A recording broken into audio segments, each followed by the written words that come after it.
Mabuting araw. Kumusta kayo? Ang pag-uusapan natin ngayon ay tungkol sa summer.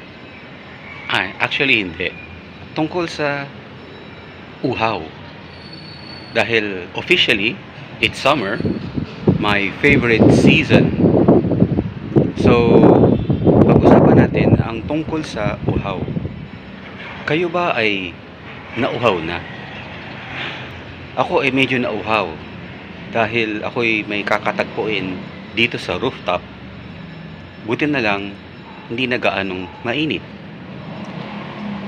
Ang ating pag-uusapan ay tungkol sa nauuhaw na Jesus at nauuhaw na Samaritana, the Samaritan woman. So sa kwento ng Jesus and the Samaritan woman, si Jesus ay naiwan sa Jacob's Well upang hintayin ang mga apostoles na pumunta sa bayan upang bumili ng pagkain. Siyang dating naman ng Samaritanang babae na sasalok katanghaliang tapat. Pareho silang nauuhaw, kaya sinabihan ni Jesus na painumin mo ko.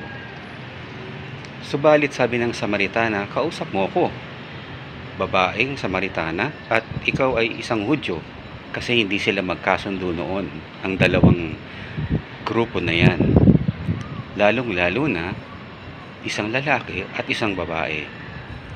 Kaya sabi ni Jesus, painumin mo ko. Kung alam mo lang, bibigyan kita ng tubig na hindi na makakapagpapuhaw pa, mapapawi ang uhaw mo. Nakakapagtaka lang sapagkat ang babae ay sumasalok katanghaliang tapat. Bakit nga ba? Bakit katanghaliang tapat? Kasi nagtatago siya dahil hindi siya nabubuhay ng kaaya-aya. Sa totoo lang, 5 ang kanyang asawa. Kaya siya sumasalok ng tanghali. Walang ibang taong magchichismis sa kanya. Kaya nung sila ay nagkausap ni Jesus, nabago ang kanyang pananaw. Dahil pinuno ni Jesus ang kanyang pagkauhaw.